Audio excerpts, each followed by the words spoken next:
Hello, this is Small Business Chat. Again, my name is Jacob here. Joining us today, we got Matt and a small business owner, Miss Andrea, joining us today on another episode, again, of Small Business Chat.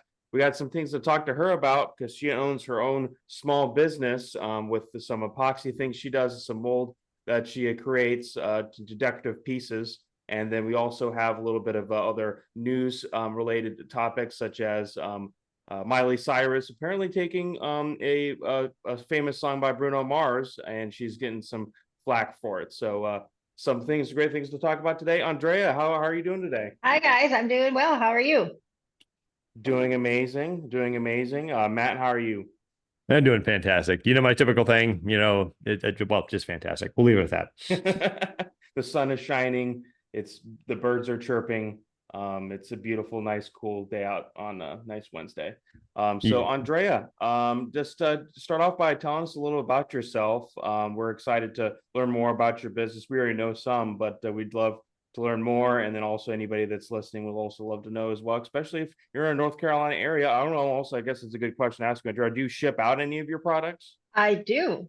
I do. I have a website. So right now, all of my items are I have a contract with a boutique, and then I do like a 3-day vendor event every week at a local coffee shop.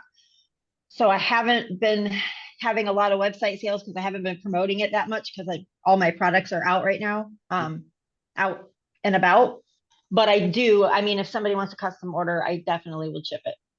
Okay, awesome, awesome. And I know this is probably just a typical question that you would ask any small business, but what inspired you to start your business?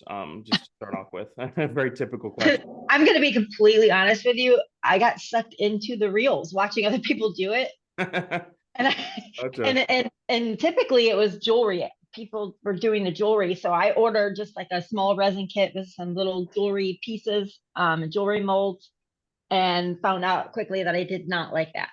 But then since I didn't like doing the jewelry, but then since I was watching those, I kept getting served other videos of like bigger pieces of resin art and different things you could do with it. And I was intrigued. So then I started ordering bigger molds and all kinds of accessories and all the different pigments that go into them. And then I just started from there, and I started a Facebook page and a website, and I've gotten a few orders there. And then I've just joined all these Facebook groups for like local events, and I'm doing pretty well with those so far. So a local business called Plant Therapy, they have like a mobile truck that they sell little cute little plants out of. She just commissioned me to make a bunch of planters for her, which will be on consignment. So basically, she's going to sell them in her truck, and then whatever sells of mine, she'll give me a cut. And I don't have to be there. I don't have to pay to go to the shows. So that's kind of nice.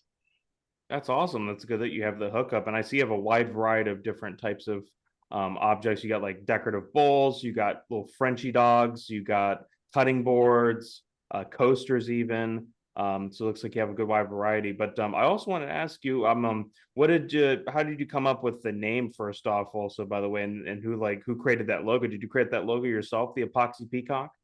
I did. I can't remember where I got the logo. So I created it by myself. But I don't remember where I got the image, to be honest with you. I think I went to like a free logo creator, and then That usually does it. and then yeah, and then I took the image, but then I put the colors in myself. And the peacock, it basically just came from, so I follow another resin artist called Epoxy Princess. And so I was like, well, I'm gonna incorporate like epoxy into my name, epoxy. And I've just always loved peacocks.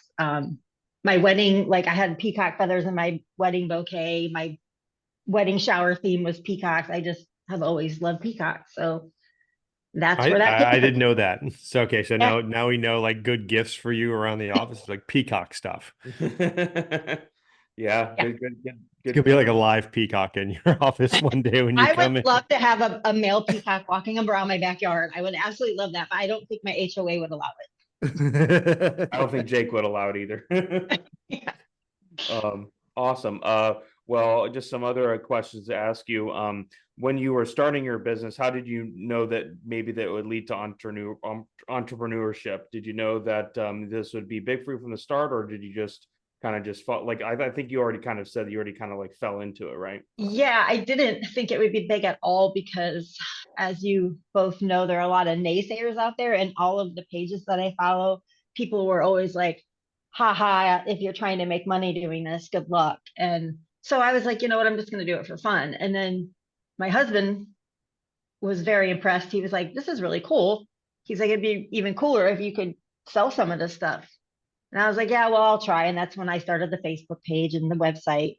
Um, and then I just started thinking, like, I see all these vendor markets all the time. Like, why can't I try to get in there? And that's how the coffee shop and the boutique and now this plant lady. And I actually, next Saturday, I'm going to be at a maker's market in Willow Springs, I believe it is.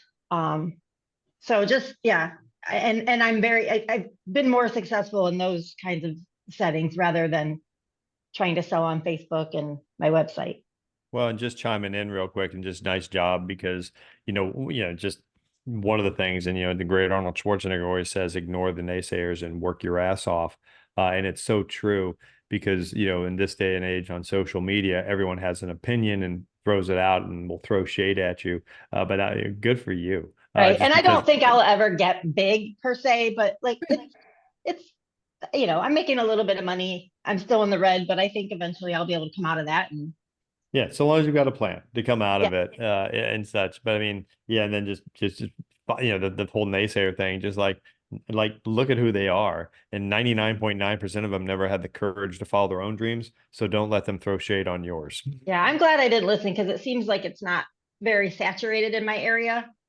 So yeah, it's not a saturated market. So I think that's why I'm doing better than but I thought I was you're going to selling do. stuff and it's fun. Yeah. That's Yeah, a- I love creating. I love creating things, especially custom orders. When somebody asks me to make them something custom, I love that. And that's a kind of a good question I asked when I asked Andrea that question, Matt. But also wanted to ask you that question too, Matt. When you were starting your business in the beginning, how did that like lead to your entrepreneurship? And did you think that it was going to blow up like this in the beginning? My whole goal basically in starting my first company was effectively to get out of the practice of law, like, the normal drag of 9 to 5. I just thought I could do it better, in a sort of a new and innovative way.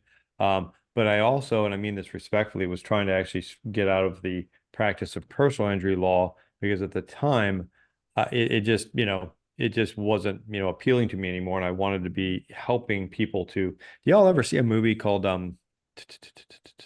oh, what's the Richard Gere, Julia Roberts movie? Where Pretty she's a Woman. hooker. Yeah, Pretty Woman. Thanks. Mhm. Sorry about the whole hooker thing, but she was. It's fact. Anyways, but at the very end, he looks and he's like, I just want to help people build things.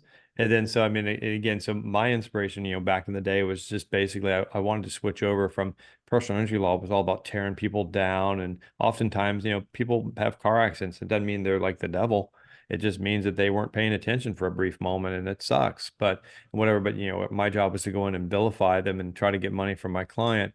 You're just ripping people down. I just want to be part, in even from a legal context, of helping people to build businesses as opposed to helping people to tear them down.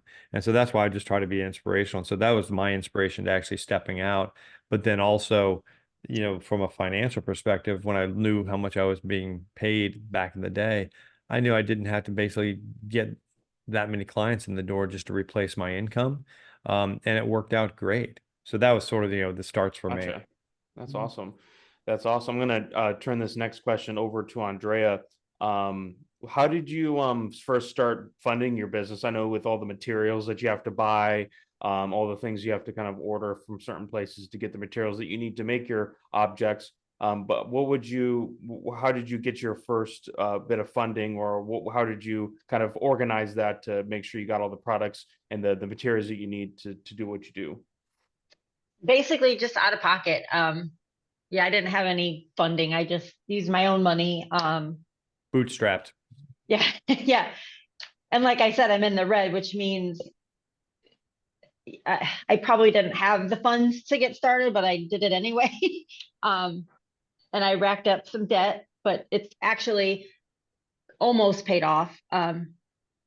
I don't know if I've gotten back everything I've put in, but my debt is pretty much paid off. So I don't know. I just chipped away. So I have a very hefty Amazon account. I started there. So yeah, I just started ordering things on Amazon, and when the bill came in, I paid it. And if I couldn't pay it, I was like, oh well, I'll just rack up some debt and I'll pay it off when I can. And that's what I've been doing. But yeah, the reels helped me a lot, because basically I'd see something in a reel and be like, oh, I need that. And then I would order it. So that's how I figured it out. Basically just watching the reels and YouTube videos is how I figured everything out. Gotcha. Do you follow anybody specific, or you just like follow like a random channel? Yeah. Poxy Princess is one that I follow the most. And then there's another one called Mixed Media Girl. I follow her quite a bit. There's another lady called Rob2 Designs, and she has a lot of, I don't know, they inspire me the most. I learned a lot from them, and I get a lot of inspiration from watching their reels. Gotcha. Okay. Yeah, and if I can just jump in, I think a lot of times it used to be the old conventional wisdom is you may be in debt for up to 2 years when you start a new business, but so long as you have a plan, so you have your set costs, which I know Drea pretty well, and so we've talked about it. And so when you start a new business, you've got your set costs, which are, your cost of, the machines or whatever it is, leases or whatever. But then you've got your day-to-day costs, which are just your supplies. So long as you're basically making money on the items that you're producing, and in Andrea's instance, her wonderful resin products, as long as she's making money and she's able to pay down that initial investment, then there's a plan towards profitability, and you keep moving towards, and keep building it up. And she's doing a great job of doing that. But for any small business, that's what they can learn from this is it's okay. You're going to have to, bootstrap it, throw down some of your own money. It is a risk, but you should only do it when you have a plan to be able to pay it off. But then as you move forward, so long as that, net income is in the positive and you keep paying down that debt, so eventually you pay that off, and that's what's called a profitable business. Then you have to just continue to make sure that you have sales and all that sort of good stuff. But you're doing a great job of it. Thank you. Awesome. And would you give any advice to anybody just starting out, Andrea, or maybe give some advice to anybody that's listening on how to seek what they want in their business, so they feel that they're good at? Well, like we talked about before, definitely do not listen to the naysayers, because if I would have done that, I wouldn't have jumped into this. That's number one. Like I said, find some artists that know what they're doing and follow them, because I learned so much from just following people who have been doing this longer than me. It's very messy, so make sure. So I took over. First, I started on my kitchen island, and that got to be too much. It was just because if you've ever been to my house, it's open. So it was just like taking over my whole house. So then I moved over into the dining room, but I have covers on all the tables. I have covers on the floors. It's a very messy little hobby. So if you can make enough money, or if you have a spare space like a garage, you can't really do it outside unless the weather's perfect, because you don't want it to be too hot and humid, and you don't obviously want to work in the cold. So it's kind of hard. It's very bipolar as well. So it's yeah, it's really hard to do it outside. But if you have a shop or a garage that's heated or cooled, that's perfect. I just don't have that in my house right now. So if you're going to do this, it's even more helpful to have a space. Gotcha. So space. Yeah. This is a random question, but if you could completely start a different business, what would it be? Any other interesting ideas? Well, I don't know if so. My husband started doing woodworking, not like whittling or carving, but just building things out of wood. So he's like thinking, maybe he could piggyback on some of these vendor events and sell his woodworking, and then we could incorporate it. Like right now we are working on a table together. We found a really nice piece of wood, and we cut it in half, and now we poured epoxy resin in the middle of the two pieces, and we're working on our very first table. I have seen some of those on Facebook, and some of the things that they do is really cool with like epoxy and woodwork combined. So Right. take a picture when you're done. I want to I see it. will. It's a smaller table. It'll be like more of an entryway table. We didn't want to start our first one with a huge like living or dining room table. Yeah. So, but I mean, so Jacob, that's not really, to answer your question, it's not really a different business. But I feel like if we were to go on our next venture, it would be Jake getting his woodworking going, Gotcha. and I would probably help him with that. Got it. Got it. I told him we could call him the wooden peacock. There you go. Or if there's No some sort of way you comment. can add it just to your own website, I think that might work too. All right, Yeah. Jacob, what about you? If you could start a business, hey, come on, let's throw it back on Yeah, you. what would you Really do? throwing it back on you enough. What do you got? To be honest with you, I know that this is I've always kind of thought about it. I would love to either in a mall or just maybe even a brick and mortar store open up my own trading card like store. Like not for like Pokemon or anything, but like for like football cards. I've always been obsessed with football cards and baseball cards and basketball cards ever since I was a kid. My dad started me off with my first humongous box of trading cards that were handed down to me when I was, when he was a kid. So it'd be awesome. I always love one of my favorite parts. They don't really have them too much anymore because they're kind of going away. But every time I'd go to the mall when I was a kid, I'd love to go find like the baseball, football card shops that would have a whole bunch of cards. I have one of my I don't even know if it's worth that much, but I have a autographed signed Drew Brees card still. When he was on the Falcons, if you believe he was on the Falcons, if you can remember. Wait, was he drafted by the He's Falcons? drafted by the Falcons. Yep. Oh, I didn't even know that. Wow. Do you ever Actually, I'm go sure. to Was it a is it a rookie card? Is a rookie card. Yep. Oh, that'd be worth some money because he's a Jacob, do you Hall of ever go Famer. to the flea market? Do you ever go to the Raleigh flea market?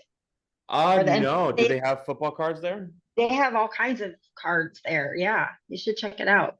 Okay. Yeah, that's a good spot to go then. So I is that think, your? go Sorry. ahead. I was just gonna say I haven't collected in a very long time, but I do have a lot of football and baseball cards. See, you should look. I mean, because in just to that end, I mean, collectibles are really huge in this day and age. I mean, different things, from I'm trying to think like the old classics like stamps and coins are always going to be out there. But I think that baseball cards and things of that nature. Yeah, I know exactly what you're talking about because there was a web. It's not a web. There was a store in the mall. It was like memorabilia or sports memorabilia, and they were big for a while. And maybe those are the stores you're talking about. They were very, I don't know, they were like a chain, but you could go in and you could actually, get things like that. But you should look through your cards and see. I bet you have a bot if you kept them since you were a kid, which was like, what, 4 or 5 years ago. Thanks. The compliment to be young, trust me. Yeah. But you probably have some stuff that's of value, and you take that. Yeah, another way to do it is a side hustle. I don't quite understand this business, but my wife's son, one of her sons, like did some sort of like, basically resale of sneakers online. And he has evidently did pretty well, like reselling like, classic Jordans and all that sort of stuff online. But you could always do a website and put up your, cards. It's probably better to actually do a sub website and a Shopify or one of those places because it would be found faster. And Drea, that's sort of the same for your website or whatever. I think yours on Shopify or is it just a straight up URL? Mine's through Shopify, but it doesn't, my URL doesn't have Shopify in it. Okay. It's Yeah. peacock.com, but I set it up through Shopify. Yeah. But I know what you're saying, thing, like Etsy, yeah. you mean like Etsy where people go to shop and they don't actually have to search your website. Like Right, but it's like you want to be, so if you just have a website, and this is one of the things that I learned early on and throughout the last 21 years, which if you have a website, you're constantly battling for others' attention, be it through pay-per-click ads or SEO or whatever. But one of the nice things is if you throw your stuff up on eBay or Shopify or something, you can create a store where they want to promote it because they're getting a cut. Now, the downside is they're getting a cut, but the upside is a tremendous amount more people are going to see it than if I just go out and open up my own thing and then I have to figure out the marketing and all that sort of stuff. But coming full circle to this, I wouldn't be surprised, Jacob, if you're sitting on like a decent amount of change if you've got a ton of cards and there are websites that you can look up and basically be like, how much is a Drew Brees autographed, rookie, trading card, actually during the next segment here, I'm going to actually look that up to figure out. And then, I know where you live, so I may break into your house and try to find this. It's under lock and key, Matt. You'd have to also get into my savings. Yeah. So, good luck. Sweet. Awesome. Well, another question for Andrea. What is maybe like one of your most proudest moments as like a business owner so far? I know that you're, very early on, but did you have maybe somebody you have sold to or something that smiled whenever you gave them your product, or is there any specific thing that maybe made you happy when you were doing this? Yeah, actually, well, I have like two moments. So my very first custom order, it was actually a neighbor of mine that I'm not really close to. I've run into him at the pool. We've had a couple like parties and he's come. I just don't know him very well. He just out of nowhere just said, "Hey, can you make me a beach charcuterie board, like a beach scene?" And I was like, "Yeah." Um, I said, "I don't really like, what size board do you want? Because I don't really have any boards right now, so I'd have to go buy one. So tell me what size you want, and I'll look for that specific size." Well, anyway, I made it, and he paid me extra money than what I told him. Like he gave me like $10 extra than the price I told him, and then he posted it on Facebook and was like raving about it. So that was really, and that was my very first custom order ever. So that made me very proud. And then in the boutique, when I went in there, so she's got a bunch of different, basically small vendors in this kind of upscale boutique. It's not like really a thrift shop or, a consignment shop like what you normally think of. She's got it's very upscale. When you walk in there, everything is just right. And I thought I was going to have like my own little area. So once I dropped everything off and then I went back to check it out, my stuff was kind of spread all over the shop. And I was like, I don't know if I like that. I was like, nobody's going to see it. And I went out thinking I'm not going to sell anything. Well, I checked back in like a week and I had sold several items. So Ooh. that's when I was Right, like, so wow, that's a yeah, proud moment, definitely. That yeah. That's when I was like, wow, this is really cool. So now I'm frantically working to restock that boutique and get more items in there because I seem to be doing well there. But yeah, that was a really proud moment. Have you ever thought of going to the convention center and trying to like make a booth? Not yet.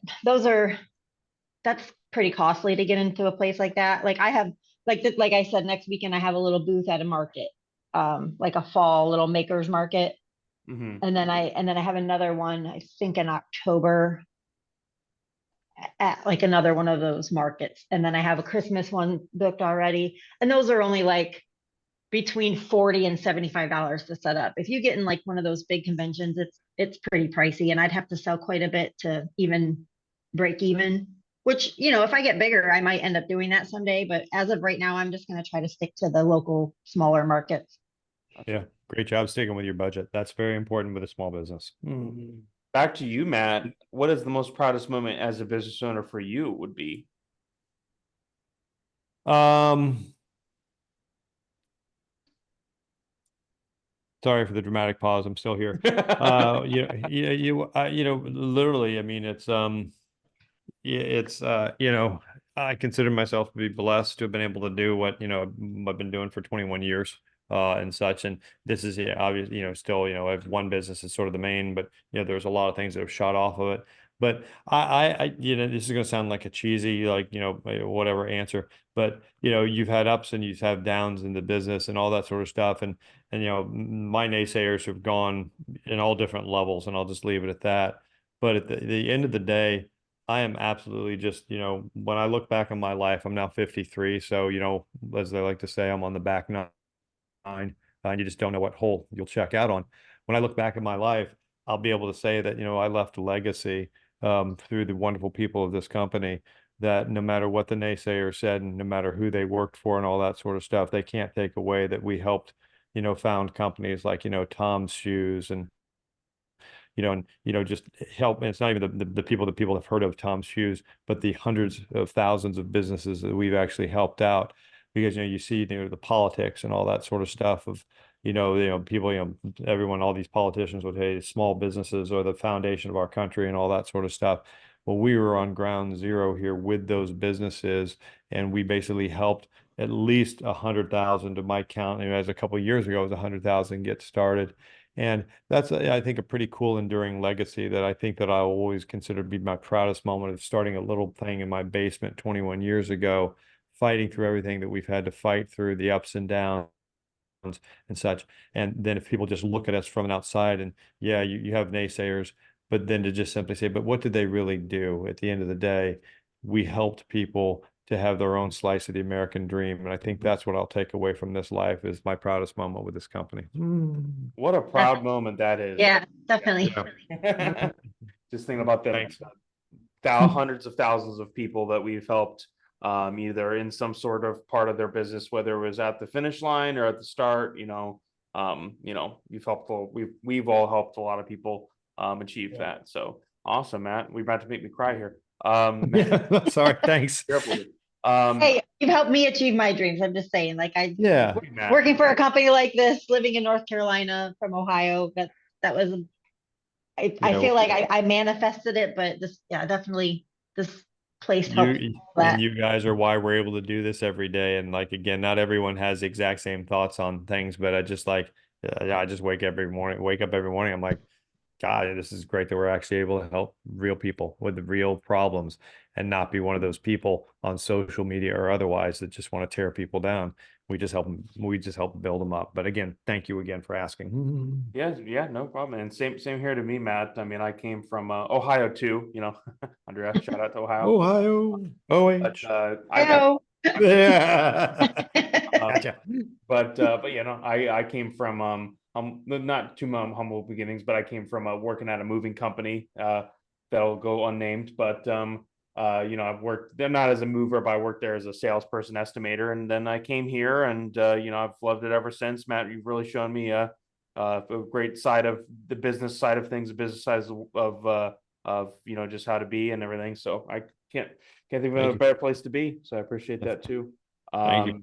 Andrea, yes. how has your local community maybe have influenced your business, like in maybe even social media? Is there anything that you do on social media specifically that helps in like kind of create either sales for yourself, or is it anything that you do specifically on social media that helps you grow your business at all?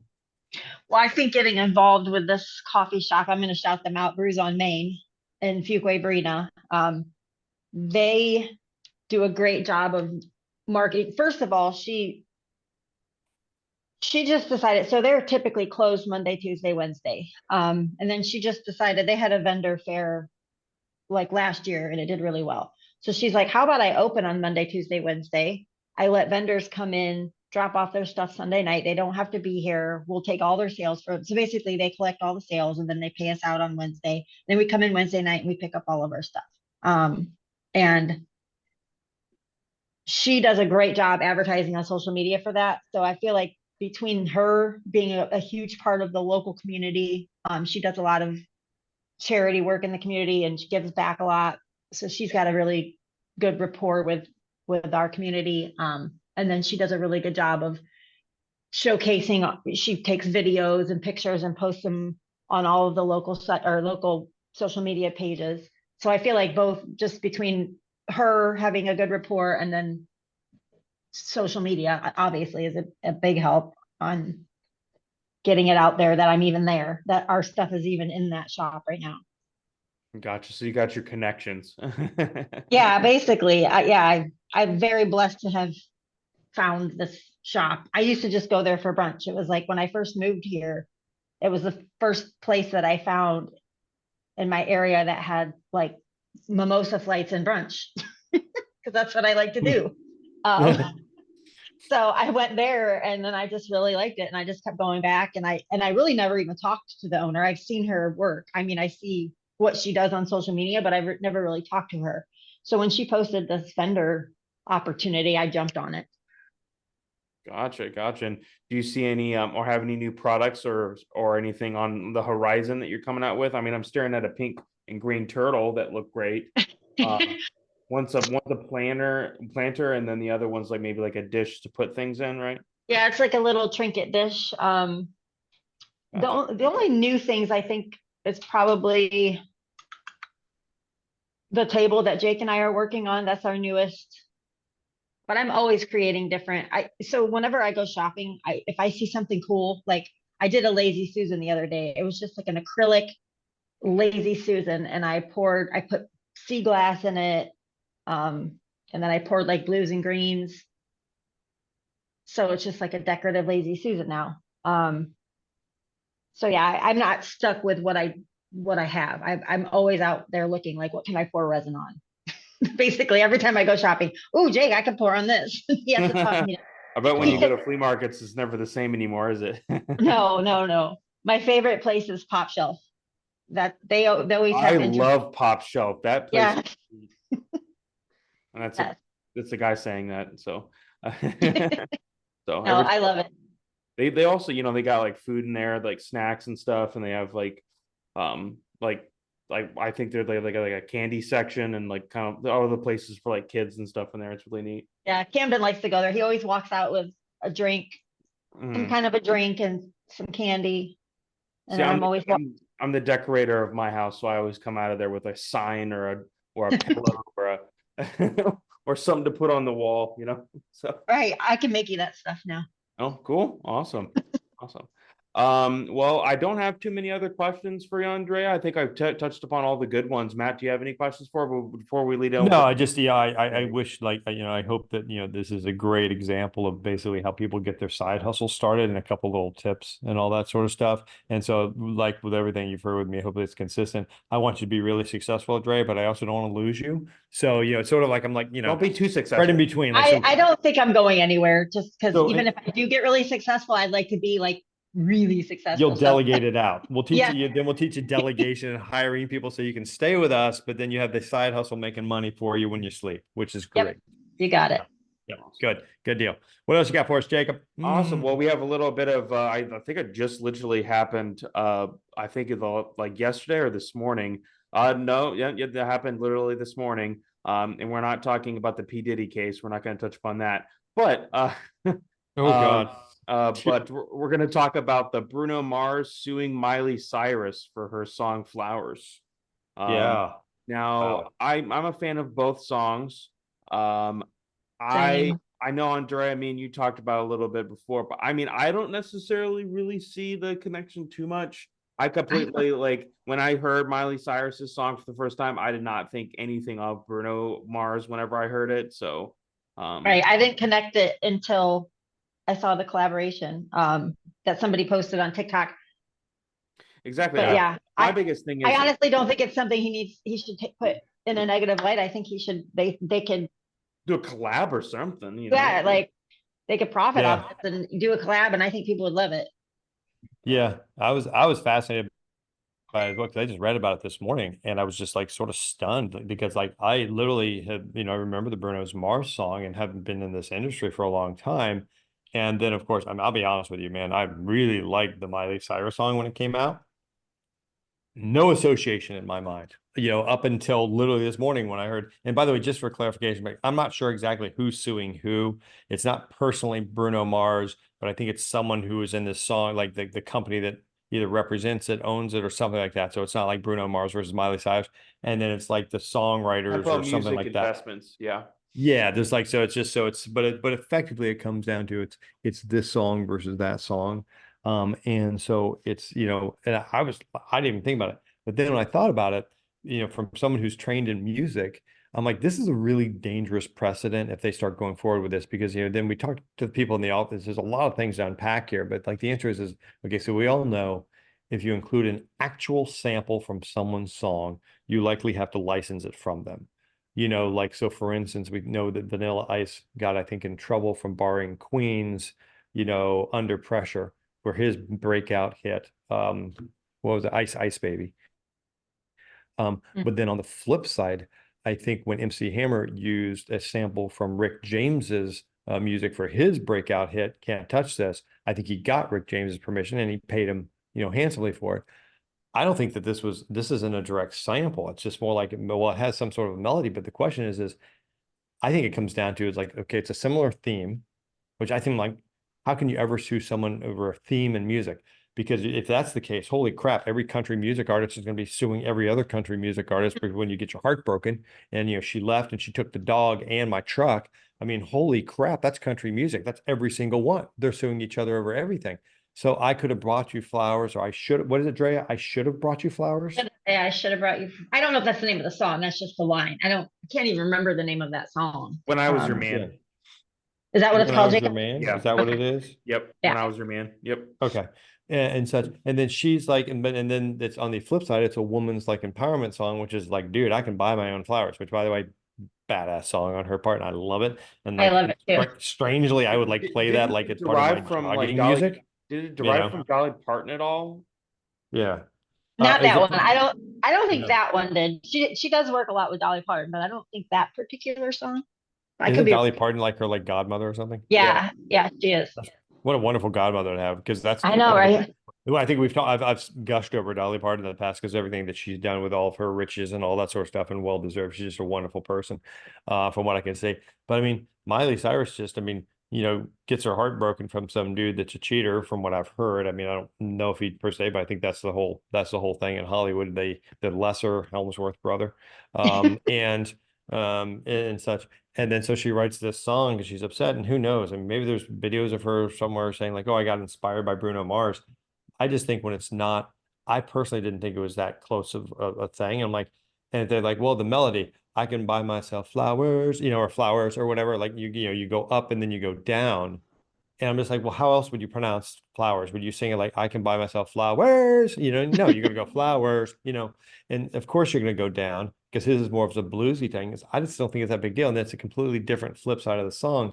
But in order for them to win this case, I think they've got to generally show that this is like a similar concept. And if you go down the road in Hollywood, and I'm sure this is probably pending in either LA County, I didn't look, or probably the US District for the Southern District of California, and a jury out in La La Land would have to find that similar concepts you can sue someone for, because it's not a direct sample and such, and more of a similar concept and a similar melody, even though it's more of a club version. Man, that is a dangerous precedent to set. And I think that Hollywood itself needs to step in the music industry and say, whoa, hold on a second here. It's one thing if it's literally a taped sample from Rick James's music or Queen's music or something, but just because it's got a similar, it's completely different beat, it's more upbeat, it's all that sort of stuff. This is a very dangerous precedent that it could potentially be set here if a jury verdict were to actually come down for Bruno Mars, in my opinion. Like, whoa, Right.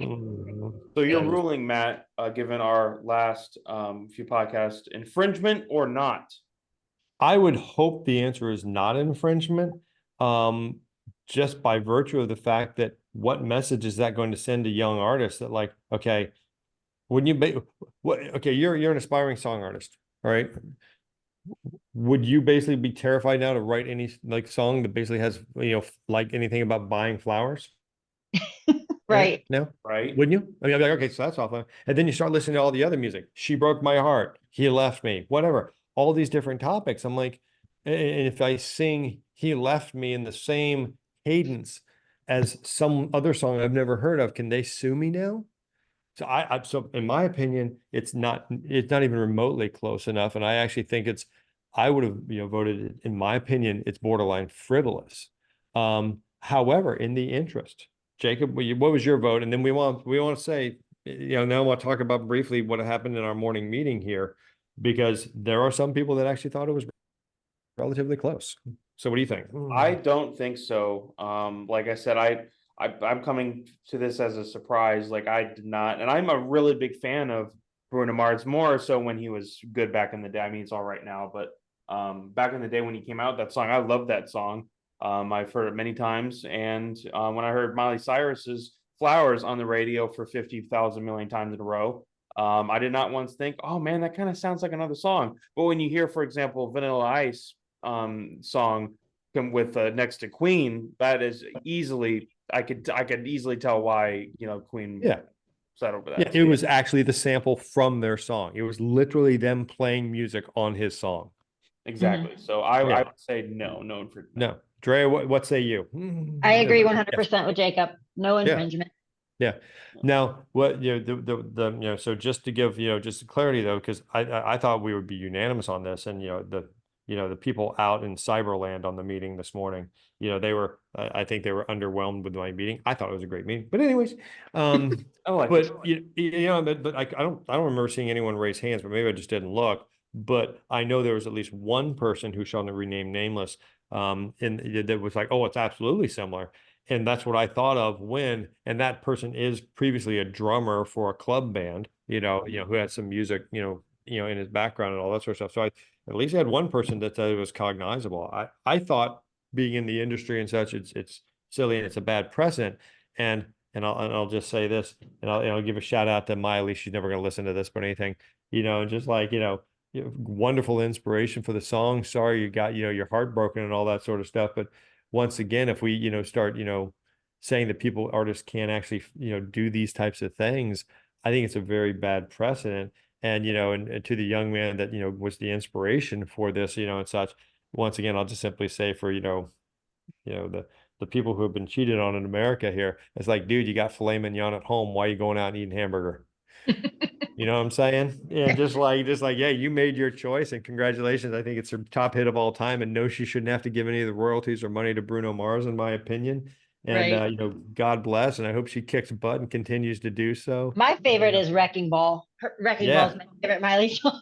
Yeah, That's it's a great video too. pretty bad. Yeah. Yeah, that's another. Yeah, I mean, she's awesome. Yeah. I love By her. the way, I still like the climb too, going all the way Yeah. back. Yeah. That's a good one too. And I don't think about her, all that. How old is she these days?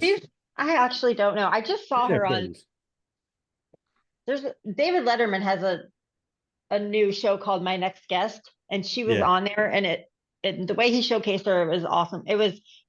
She's just way more talented than people give her credit for. She's not just She's Billy fantastic. Ray Cyrus's daughter. She has a lot of talent. Oh no, yeah, she's awesome, and again, it's one of those things where you just sort of scratch your head over this, which is just, and because she's born in 1992, so she's 32. Oh my gosh, she's so young. Yeah, 32ish, 32. Well, November 23rd, so she's like 31. She'll be 32 this year.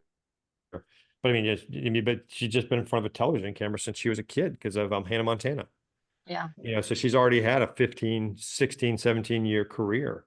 So you just like, and it's like, holy crap, but again, once again, the most amazing thing in that, think about her, not to gush on, Miley, too much more here, but is she successfully made the transition from child star to adult star, to pop star now.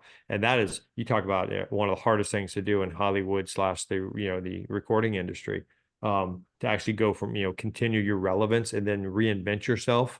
I mean, props out to her once again, but again, it's one of those things that I imagine now she looks back on the dude that cheated on her and she's probably like, thank you. You made me a better person. And I hope that's where she's gotten to. But again, dude, just this has set such a bad precedent. This is, in my opinion, this is not copyright infringement whatsoever. This is just someone trying to profiteer off of something. The other thing I have a question on, just real quick, and then I'll shut the heck up and we can wrap this up, is it is a long time since this song came out. Now, maybe they've been That's what negotiating I was behind the scenes. thinking. Yeah, like, I'm like, where, how do you think? Yeah. you would have thought they would have lodged a complaint almost immediately. Like and such, and maybe they did. For all you know, maybe they sent a letter, a cease and desist letter, or whatever, and they ran with it because it's her big hit new single, and it's been like a year, and finally they stopped negotiating. And when the settlement negotiation stops, they file the federal lawsuit, or the lawsuit wherever it's filed, and that's where it is. And then only the public is now hearing about it now. But I'm just like, man, that was a long time to wait for this crap. That if it wasn't a popular song, we probably wouldn't be hearing about it, right?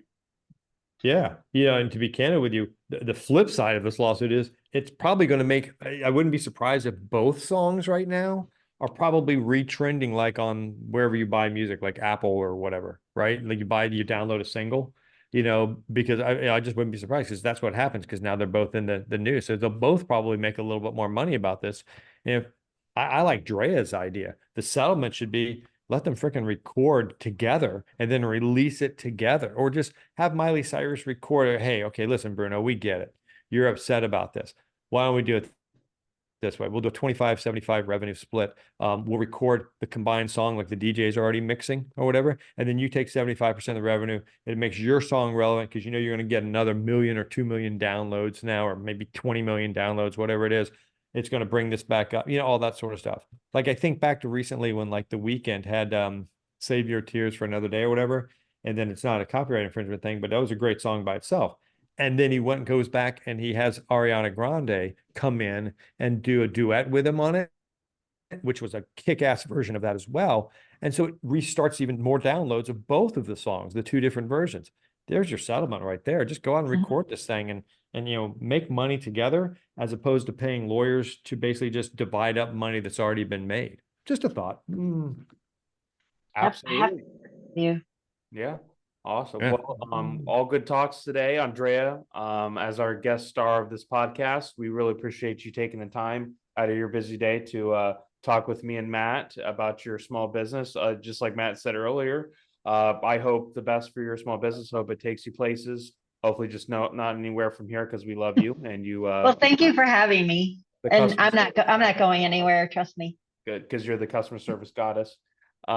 So thank you so much. And Matt, again, thanks for joining us today as well. And as always, so thank you, whoever's listening. Again, this episode is sponsored by the Trademark Company. So wait, one other question I have for you, Andre. Have you trademarked your logo yet?